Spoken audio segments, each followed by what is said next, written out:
लोग कितनी देर क्लास लेते हैं? सो 1 घंटा। हैं?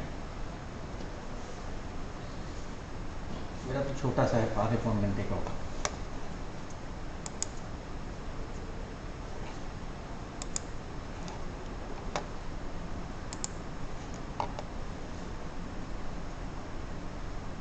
हो गया सर।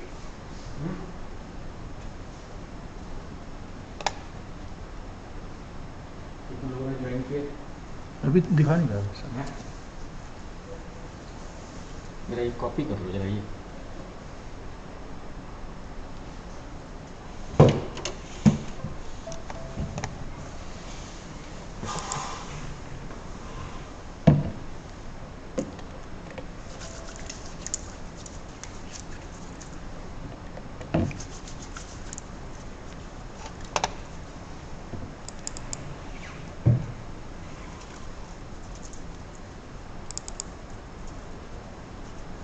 ये 3rd सेमेस्टर।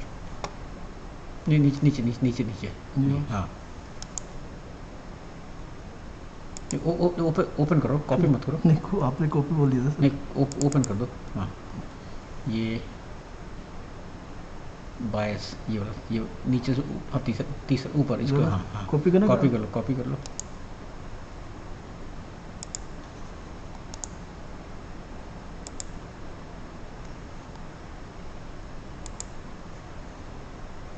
अब इसको डिलीट कर देते हो सब? हाँ जी सर। हाँ ठीक है।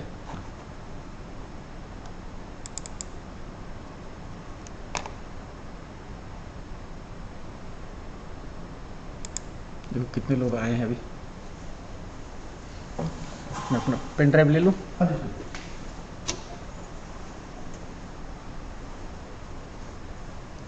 वेट कर लेते हैं 5 मिनट में, भी थक गया, अभी 2 से 3 मेरा क्लास था। हाँ,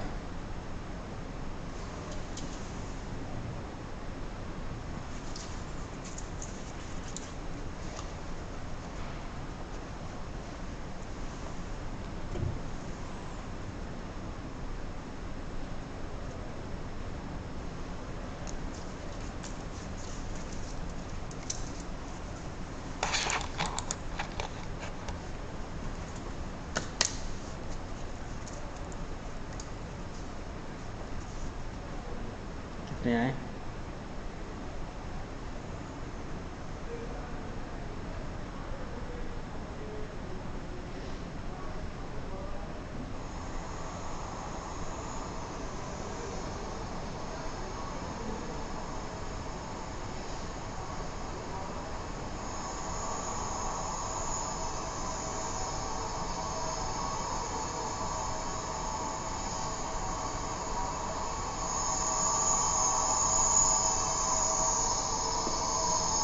अभी एक ही दिखा रहा है सर। एक ही दिखा रहा है, 2 जनों को दिखा रहा है, क्योंकि एक तो मेरा होगा खुद का अपना।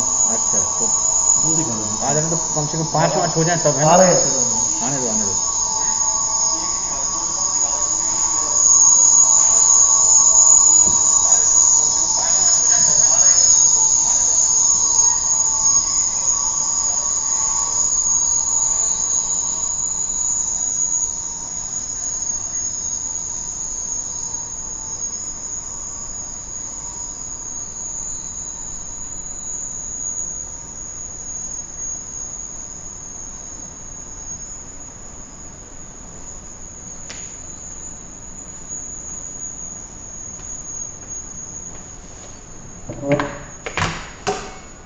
हाँ, आ गई मेरी। हाँ, मैं अभी नहीं, अभी मैं क्लास में था अभी, साइलेंस में था। नहीं, हाँ नहीं बताओ, अभी शुरू होने वाला 5 मिनट के बाद क्लास दिख रहा है। हाँ हाँ, बताओ सब ठीक ठाक है? अच्छा, सब घर में सब कुशल मंगल? कितना रहता है? 119। अच्छा, थोड़ा जाता है। हाँ, उनको वो कुछ दिखाओ, तो बोलते शायद वो इंसुलिन का करें कुछ। हैं? नहीं नहीं, सारी सारी दुनिया लेती है शुगर, तो उनको शुगर कंट्रोल होना है, बाकी कैसे हो। हाँ, हाँ, बस तो हो जाए तो ठीक है, नहीं तो फिर वो इंसुलिन का करेंगे और क्या है ना।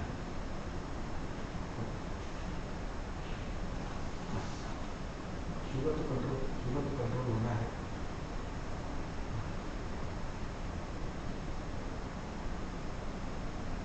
हाँ तो यहाँ आओ फिर, कोई मैं लिखवा दें किसी से। हाँ नहीं नहीं, मैं अलग से करवा दूँगा इंतजाम कुछ। हाँ मैं बात कर लेता हूँ। हाँ हाँ बिल्कुल। हाँ हाँ बिल्कुल। और सब बढ़िया है?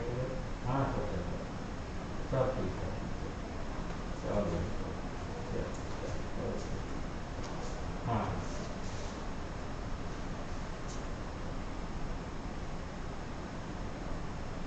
कितने आए भाई? तो 10 हैं?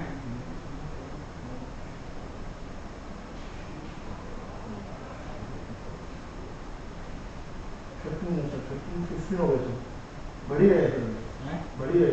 हाँ बढ़िया है।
शुरू करें? शिक्षण कर सकते हैं सर। कितने आते कितने? सर आ जाता है 20-25%।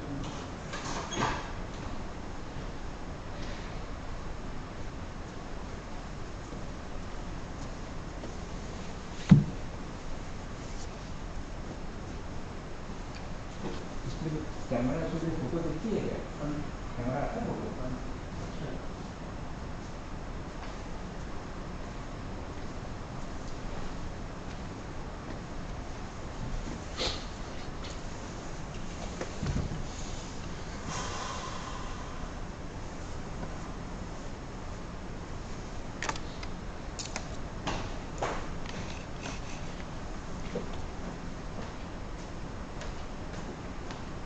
कितने? 70 ठीक है। Okay, let us start this class. This bias and steps to address it was supposed to be taken by Dr. Dwivedi, but I will be taking this session because he is not well. So let us start this. So the topic is bias, and how do you make sure that bias does not enter into the study. In any research, these are the 5 important terms that one has to remember. Outcome. Any research, you have the outcome. Outcome is something in which investigator is, or the researcher is actually interested in. Exposure is actually a factor which influences the outcome. Say for example, if one is doing a trial, trying to find out whether this new drug is it better than standard of care or not, so the exposure would be the drug and the outcome would be cure. Outcome is compared between the groups, between the two groups, to decide whether intervention is good or not good, right? So outcome is of interest, cure is of interest, recovery is of interest, exposure is the intervention. So these are the two variables, and then bias is actually error. So when you do the study, there errors will happen, and because of this error the result that you get will not be valid. So there are biases at different levels. So that is what we are going to discuss. Fourth one is confounder is other factor, and fifth is chance. So in every study one has to make sure or one has to identify what are the different biases that can affect the validity of my study, or that can make my study finding poor, which you don't like to happen. So you would like to address those issues. So that is what is the topic that we are supposed to discuss in this class. What are the biases, and what are the steps that one takes to take care of this? What is bias? How do you define bias? So in the dictionary by John Last, what he defines is bias is the term used to describe difference between study finding and the truth, right? So in any research you have a research question and you do a study on sample, and on sample you get some result, and this result you extrapolate to the target population. So if your sample result is away from the target result or in the population, then there is a bias, then there is a error. And if that happens systematically in one direction, then that would be basically bias. So John Last defines bias as any effect at any stage of investigation, that means in any stage of research, starting from formulation of research question. So a research is a process and it has beginning. What is the beginning of research? Formulation of research question. And what is the end for a researcher? Even publication. So from framing of research question till the publication, there is a process, and in the process at every stage there is scope for bias, right? So you have to anticipate that at every stage of your research what kind of biases can make your study findings weaker, and what do I do to make sure that it doesn't happen. That is what is we are supposed to discuss.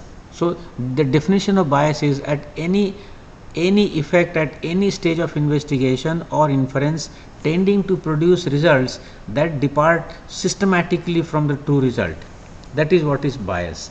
And bias is basically different from random error. Bias is known as systematic error, right? Bias is systematic error, and there is another error that is called random error. So the two errors are different.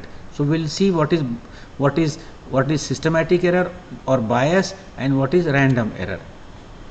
Whatever study one does, at the end of study one has to provide study result, and for every reported study result 2 questions have to be answered. 2 questions will be asked. They will ask you, okay, you had a question, you did a study and you studied a sample.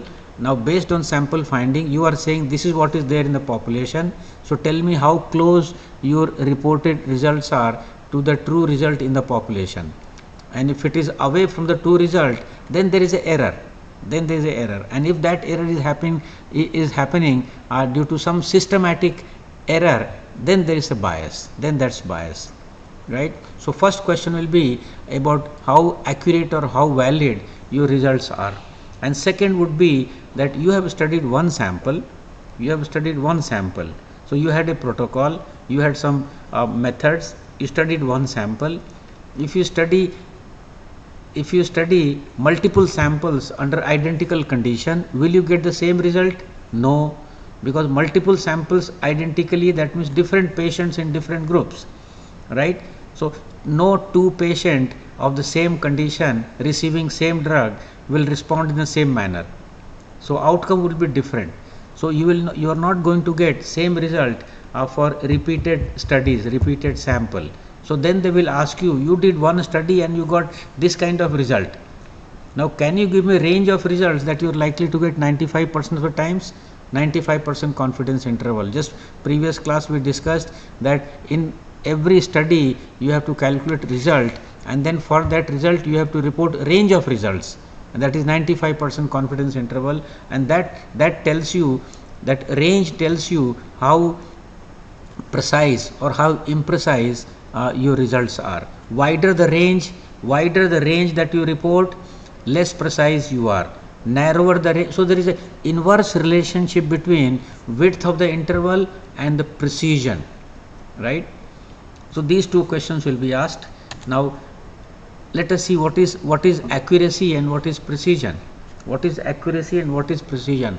So you see 4 circles here, and center is the truth. This is the truth, and you are and in this circle one has been provided 5 attempts. So you are supposed to hit here. This is a bull's eye. So 5 attempts, and all 5 attempts are here, right? All 5 attempts are here. So there is a bias systematically happening in one direction, so this is systematic error. Now but if you look at these 5, they are precise. So if I give you 6th one and ask you to hit, you are likely to hit it here, so I can predict. So this is systematic error. Occurring away from the truth but happening systematically. I can predict. So this is what is systematic error. Second one, you are supposed to hit here, you are provided 5 shots. So 1 here, second here, third here, 4th here, 5th here, so plus minus. So when I take the average, it will be almost like a center. So 6th one I cannot predict. If I give you 6th one and ask you to hit, I cannot predict where you are likely to hit. In the first one I can predict where you are likely to hit. So this is random error.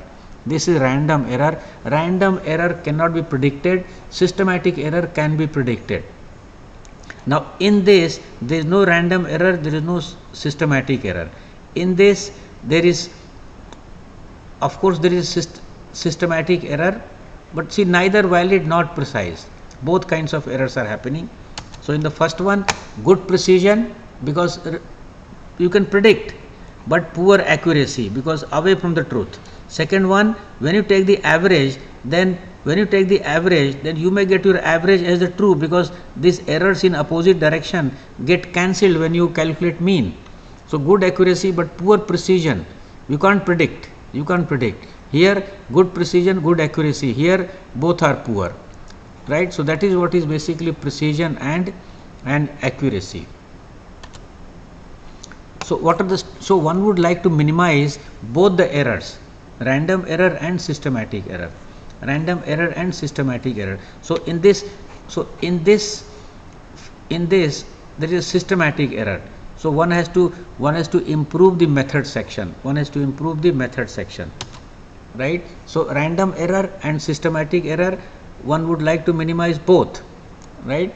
So for random error, you increase your sample size, compute statistical significance. For systematic error, improve your study design and use your good clinical judgment. So this has to be taken care at 2 stages, one at the design and implementation phase of the study, and second at the analysis stage. So both the errors have to be minimized, and this is how you can minimize this, right? Now just see this example. Of bias. Bias can occur because of various reasons. So let us see. This is the bias due to poor outcome assessment criteria. So just see this example. This is a trial. In this trial, there are 2 groups. One is zinc group, second is placebo. Zinc, there are 1,000 children.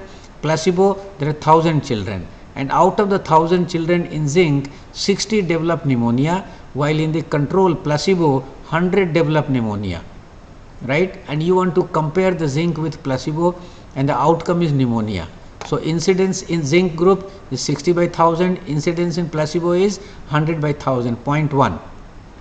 So the relative risk is 0.6. That means if you give zinc, then chances of getting pneumonia gets reduced by 40%. So this is the true result when your criteria for assessing pneumonia is actually 100% sensitive and 100% positive, 100% specific. So there is no error. So all pneumonia are pneumonia, all no pneumonia are no pneumonia, 100% sensitive and 100% specific. Now suppose in this situation you have two methods available.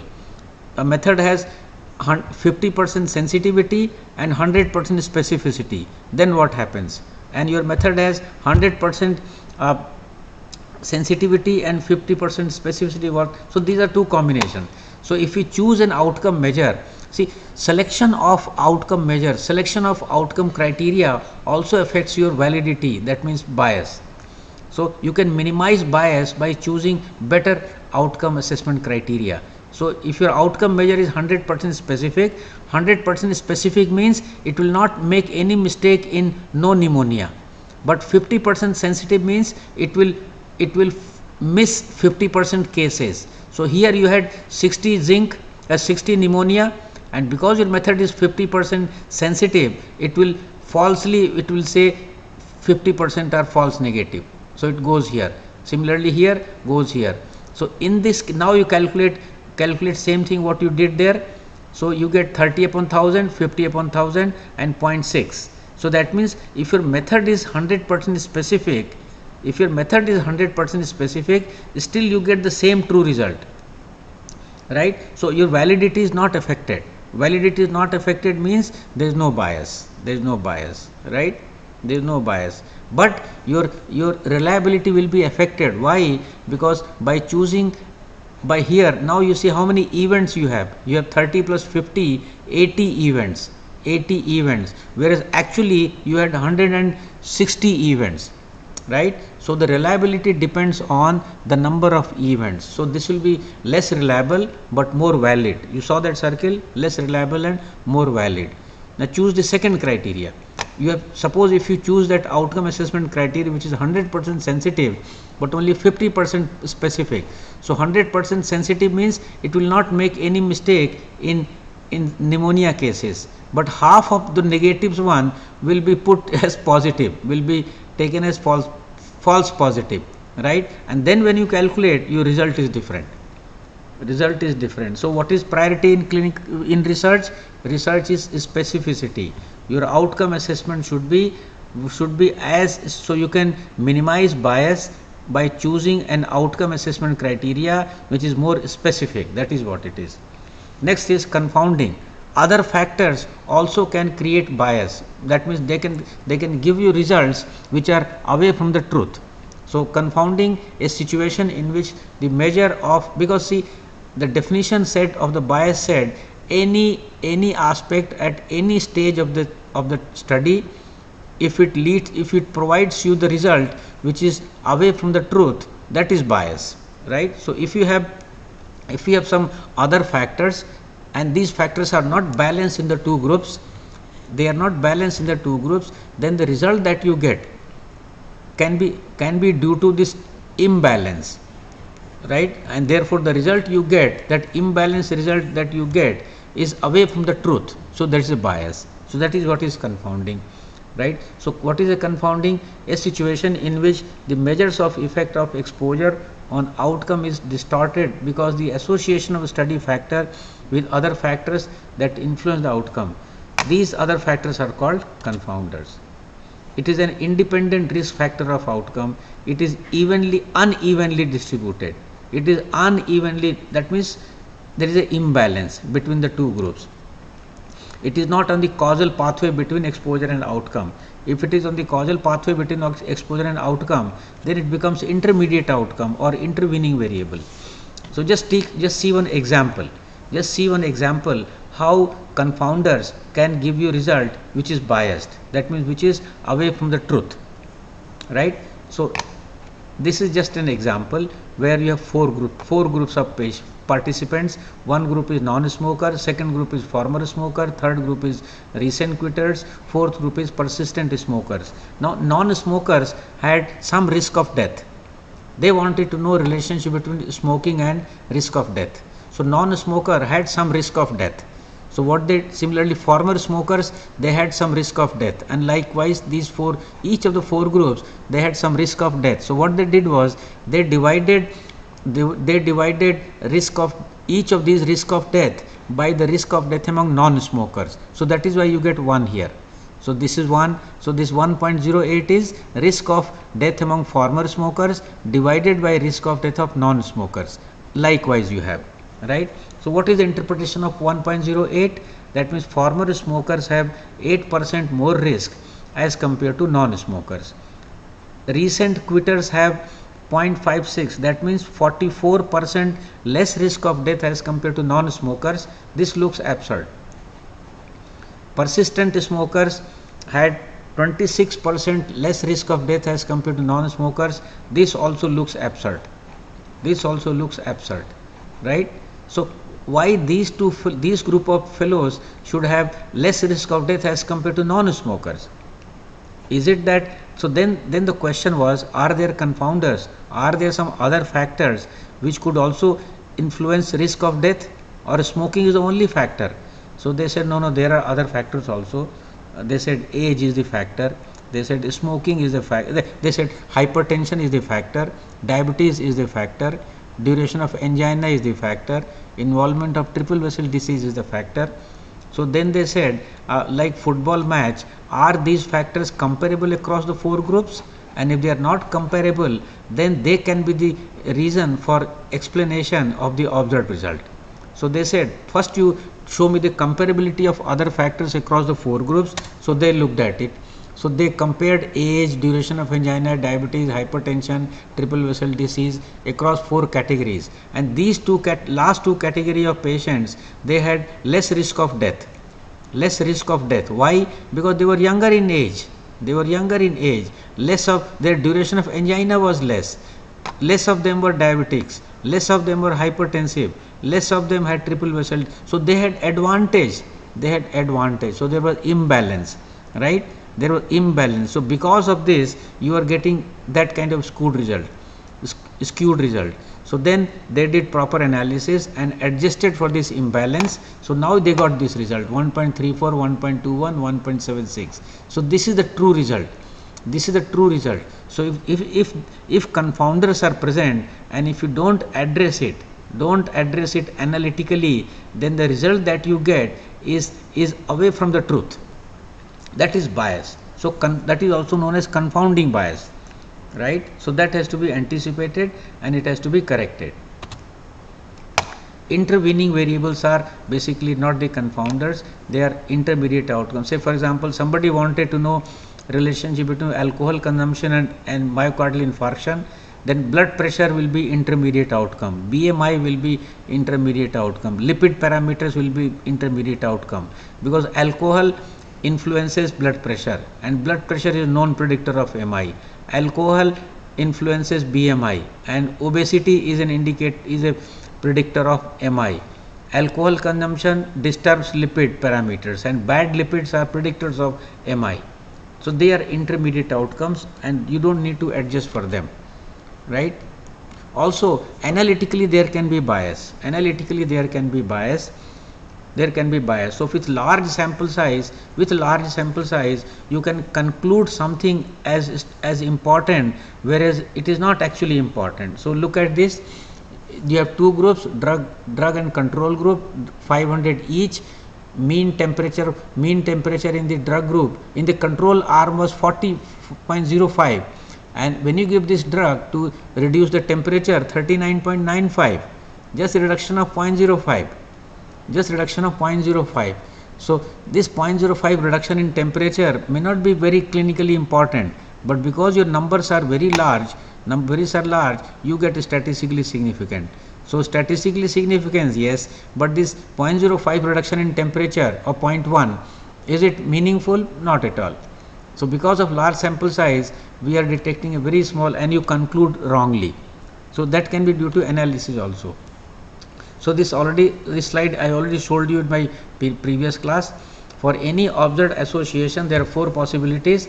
One is bias, second is a confounding, and third is the chance. right? So confounding also is known as a confounding bias. Bias you have to anticipate, and you have to make sure that it is basically minimized. There is no statistical method for correcting for bias, that investigator has to anticipate and correct it. Now biases can occur throughout the process of research. Maybe in first is in reading literature, and then in specifying and selecting study subjects. So you read literature to frame research question. Like if you have to do research, you have to identify research question. How do you identify research question? You go back and refer to the journals where recent publications are coming. So these days, if you go to journals, most of the journals are talking about COVID, right? So you're likely to frame a research question on COVID, right? Because that is a hot area now. So in reading literature, and also so we'll see that. So in reading literature, in specifying and selecting study subjects, then in executing the experiment or exposure, in measuring outcome and exposure, in analyzing data, in interpreting the analysis, right? So in each of these 1, 2, 3, 4, 5, 6 bias can occur. Now let us look at each one of them separately. In reading literature, what are the different types of biases that can occur? In reading literature, bias of rhetoric, any of several techniques used to convince the reader without appealing to reasons, that is rhetoric. All is well literature bias. Scientific or professional societies may publish reports or editorials that may omit or play down controversies or desperate results, because that's a bias. They have published only one side of the story, right? One side of the story. So one side reference bias. When authors when they write their papers, they will not give reference or for those studies or papers where the finding is contradictory to what this author has found, right? So one sided reference bias. You are systematically avoiding other papers where the finding does not agree with your finding. That is one sided reference bias. Positive results bias, like in journals, studies which are conclusive are more likely to get published. Also, many of the investigators, if the result is not conclusive, they don't send to the journal. The paper or the manuscript, it remains in the drawer of the investigator, right? So positive result bias, and by reading one side of the story, you are framing research question, right? You have not referred to all the research done on that area. You have framed your research question based on published papers, where most of these papers are basically on telling you one sided. Hot stuff bias, like these days COVID is the hot stuff. Anything related to COVID you submit, you get funding, right? But it does not mean that COVID is the only problem. There are a whole lot of non-COVID conditions. But now if you see every day how many papers on COVID are coming, papers on COVID are coming, almost infinite number of papers are coming. And when so many papers are coming, is it possible to maintain the same quality? So the quality of research papers now during COVID period has gone down tremendously, because everybody wants to publish paper on COVID in fast mode, right? So because of the urgency, so quality also has gone down. So these are the kind of biases that may be applicable while reading the literature. In specifying and selecting the study subject, popularity bias, the admission of patients to some practices, institutions or procedures is influenced by the interest listed by the presentation and certain conditions. Like say our own institute AIIMS, here what you get patients who are at the higher spectrum, they are more complicated, right? So those are the kind of thing. Centripetal bias, reputation of certain clinicians and institutions cause individuals with certain disorders or exposure to gravitate towards them. Like if there is a hospital which is very well known for cancer, then you see more cancer patients going there. if there is a hospital which is very well known for orthopedics, so more orthopedic patients will go to that side. So that's basically a bias. Referral filter bias. Referral filter bias. As a group of ill persons referred from primary to secondary to tertiary care, the number of rare causes, multiple diagnoses and hopeless cases may increase because you are using so many tests. Diagnostic access bias. So differential individuals differ in their geographic, temporal and economic access to the diagnostic procedures, which label them as having a disease, right? So patients coming to AIIMS, they are more likely to be detected with some condition which were missed earlier, because here we have better diagnostic, because access is better, diagnostic tools are better, right? We have more, all sorts of machines we have. Diagnostic suspicion bias. Knowledge of the subject's prior exposure to a putative cause may, like, so that may be bias. Like once you know that the person is coming from that population and you know that कि वो लोग को तो बीमारी होती है, so that may cause a kind of bias. So these are for specifying and selecting study subjects.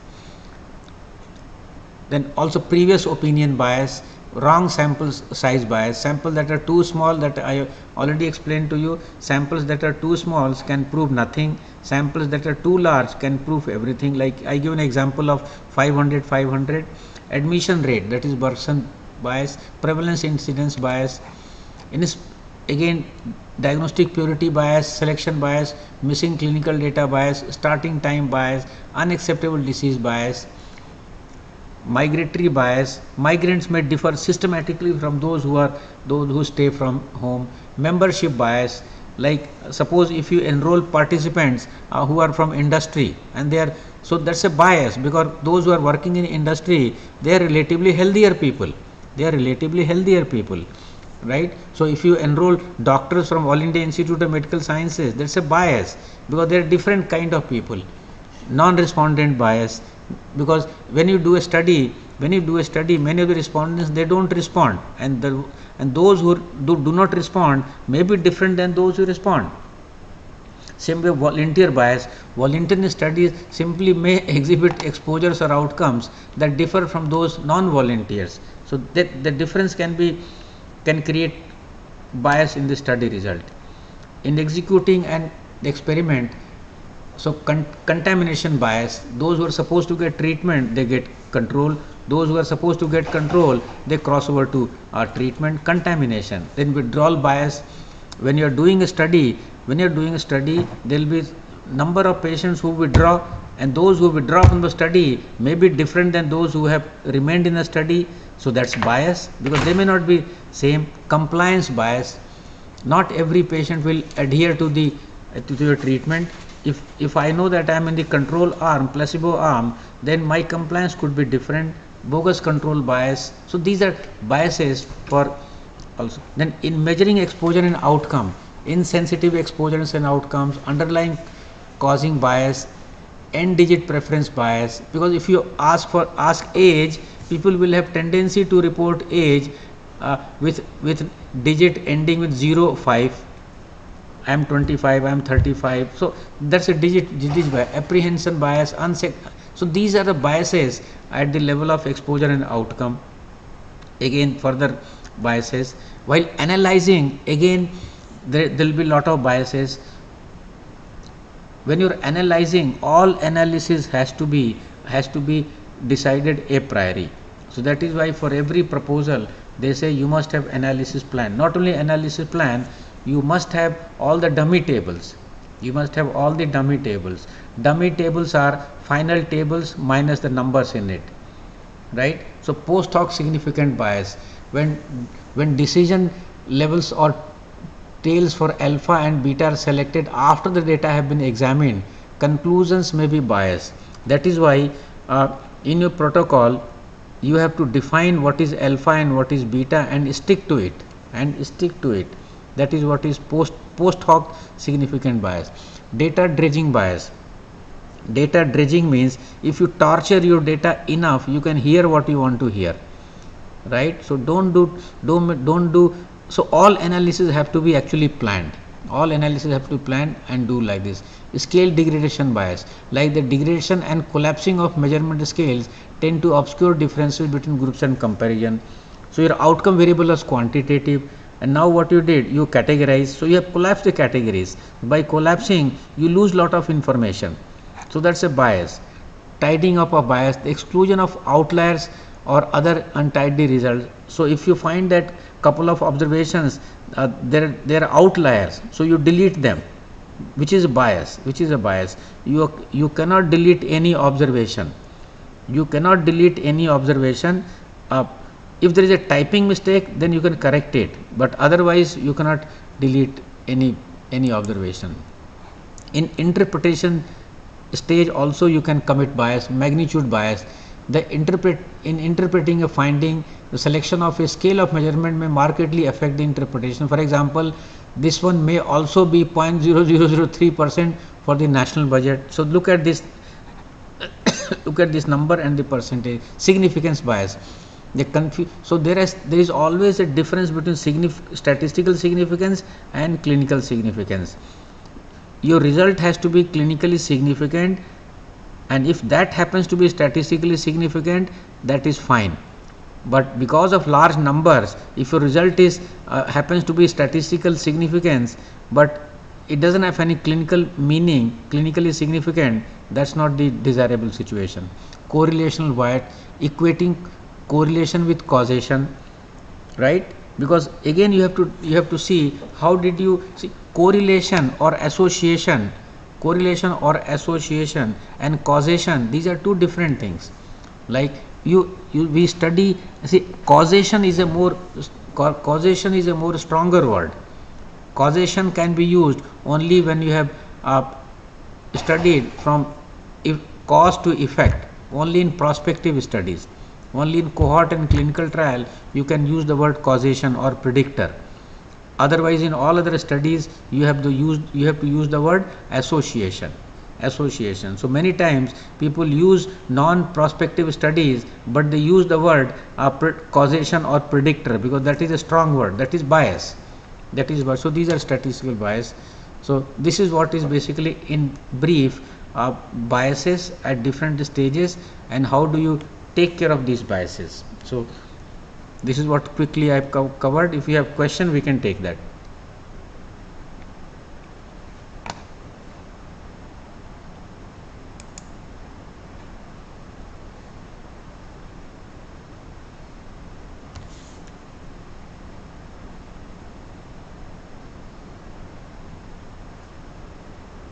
Yes.